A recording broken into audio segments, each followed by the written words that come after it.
may mga girlfriend kayo. Dapat magtularan yan ng mga kwan. Kung hiwalay ka sa asawa, gawin mo sarili mo. Eh, anong gawin ko itong karga-karga ko? Hindi ko naman ipagbili ito. Hindi mo masangla eh. Gamitin mo dapat. Kasi mamatay ka. Buat kong cake. Naku, kaayo nga buaya. Lagi, way binuang. Cake. Mga kababayan, isang higanteng cake na hugis buwaya ang ginawa at inilagay sa harap ng Kongreso. Panoorin ninyo ito. Ang laki ng buhaya. Nakakatawa talaga. Mga uri ng buwaya sa Pilipinas. Una, Crocodylus contracturus. Ito yung buwayang malakas sa mga substandard at ghost projects. Pangalawa, Crocodylus dpwhus. Ito yung buwayang malakas kumuha ng kickback at porsyento mula sa mga proyekto ng gobyerno. Pangatlo, Crocodylus congressmanus. Ito naman yung pinakamaraming uri ng buhaya na matatagpuan mo sa Pilipinas na tinatawag ding Mr. Chair. At ang pang-apat, Crocodylus tambaluslos. Ito naman yung pinaniniwala ang pinakamalaking buhaya na makikita mo sa Pilipinas. Contingent trainer. No, sila nga tuang tagaan para pampalit sa lechon baka. Tagpila man ang lechon baka. Uy, bako, 50 mil na ang lechon baka sa panahon ni BBM. Ingnan na inyong presidente ha, nga dili makatarungan ang iyahang lechon baka, 50 mil na. Makapanguros tagkalit sa...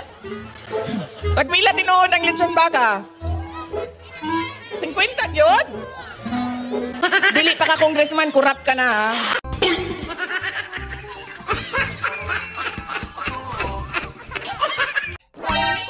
Ay apoy na hindi mapatay.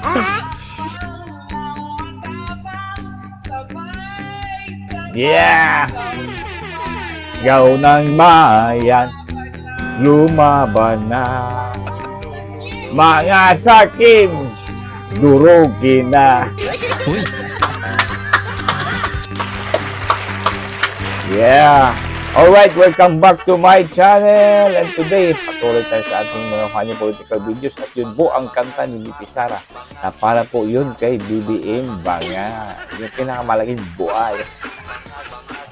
At today, malamang buhaya kumbira na ngayon si BP Sara dyan sa Davao, di ba? Yun ang mga pangako niya. Magbuhaya festival ng kung ano-anong pagkain, lechon buhaya, cake na buhaya, yan. Shout out kay Romualdez. Ikaw po yan at yung mga tauhan mo dyan sa Kongreso. Alright, tutuloy tayo mga guys dito po sa ating mga funny political videos. Let's go, BP Sara. I-resign.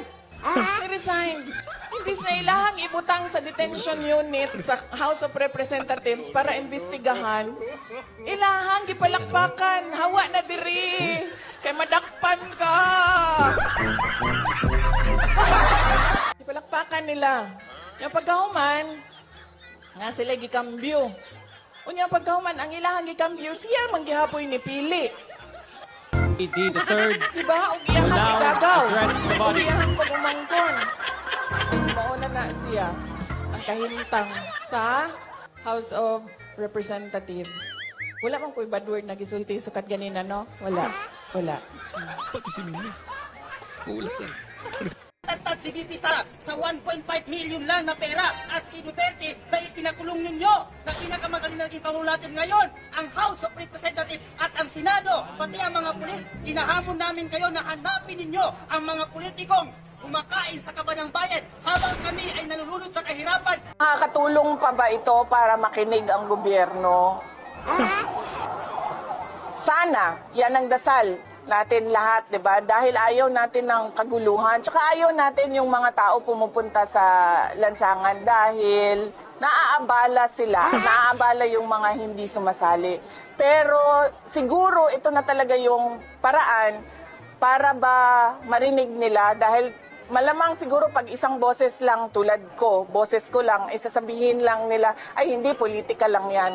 Pero pag ang mamamayan na yung nagsabi sa gobyerno, mga mamamayan na wala sa pwesto, magsabi sa gobyerno na mali ang ginagawa ninyo at wala kayong ginagawa sa problema, sana makinig sila.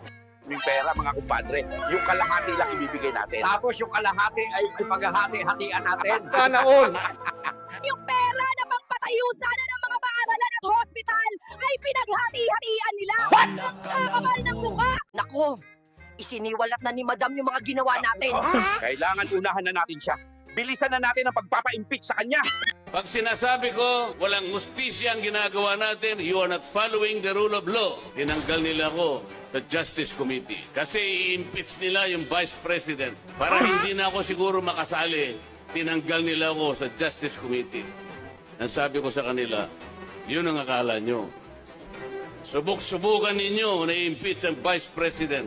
I will suggest to her that she should engage me as her defense counsel. Kasi mali na po ang nangyayari. Wala nang justisya. Ako sa ilaha.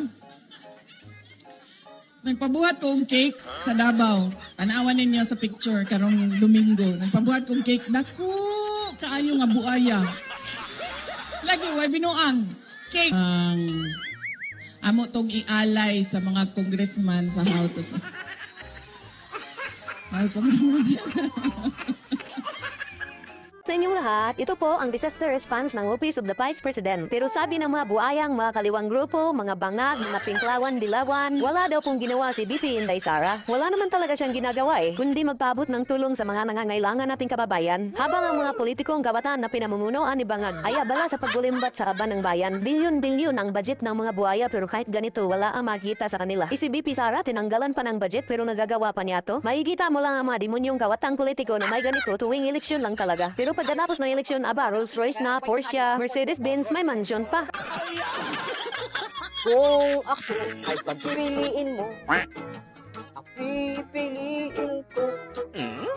Pipiliin ko ay maging isang kontraktor.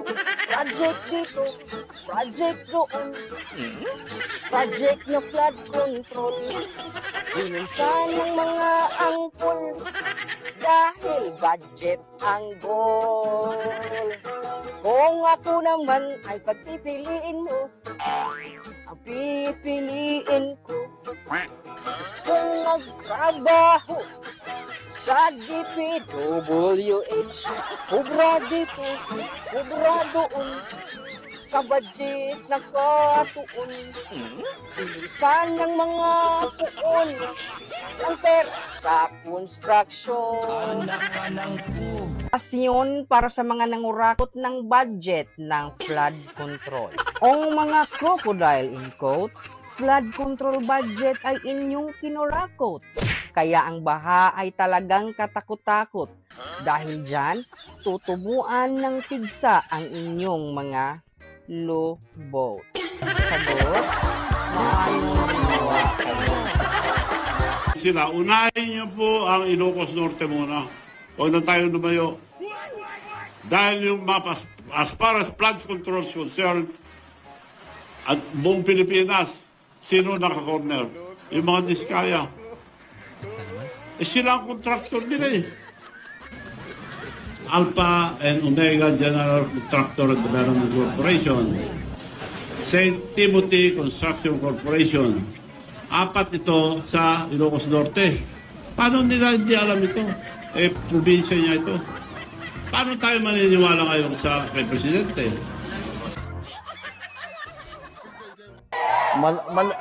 Malaki ang pananagutan ninyo. Kayong naglagay sa akin dito.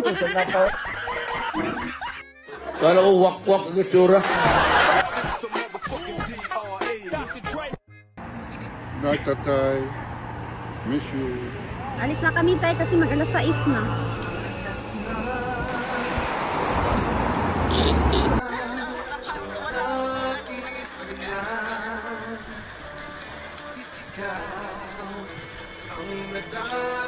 Tatay Digong, sobra po ako napapasalamat sa inyo sa binigay niyo pong bili sa amin. Maraming salamat po. At malaking tulong po ito sa amin. dahil po doon, nagkaroon po kami ng pag-asang bumangon muli.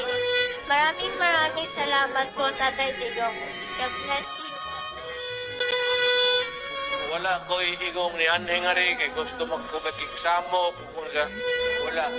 Wani lang ko sa maayong kabubuton para maingon lang mabuhay.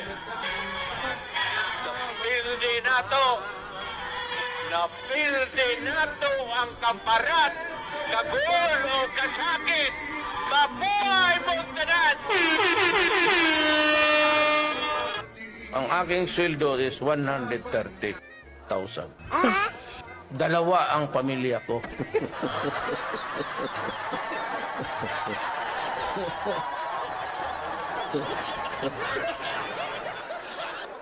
Kaya ako, shoestring.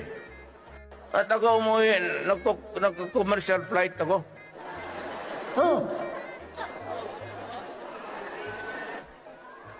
Kaya lang last to board, yung board out, tapos dito ako magdaan sa likod.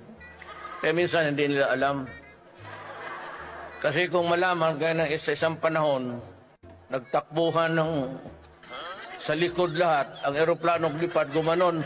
Akala mo mag-take off na naman, oh. Nasa taas na tayo. Ang piloto, sige naman, please, ladies and gentlemen. Mahulog talaga tayo ngayon. Sabi ko, okay lang kasi yung maganda doon tumabi sa akin. Mahulog tayo nito, the heaven. Alright, shout out kay Tatay Digong, no? Sabi talaga itong kanta ni Tatay Digong, bakit nakakaiyak talaga. Every time marinig ko talaga. And to think na hindi ko pa nakita personal yung mga Duterte na yan. Yung isa sa kanila hindi ko pa nakita. Pero bakit ganito ang nakikita natin? Dahil ramdam na ramdam natin. Dating talagang tumatagos yung pagmamahal nila at masakit nila sa bawat Pilipino. Kaya sabik na po tayo na makaranas muli ng ganitong klaseng pamumuno.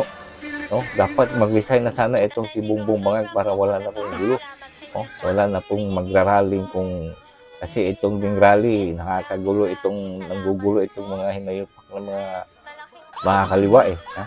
Na nakakasawa itong mga ganitong klaseng mga politiko at nakakamiss itong panahon ni Tatay Digong talaga.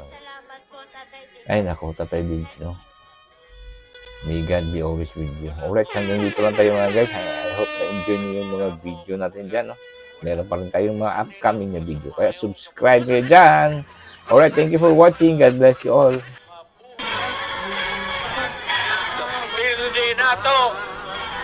Napildi nato ang kamparan, kagul o kasakit.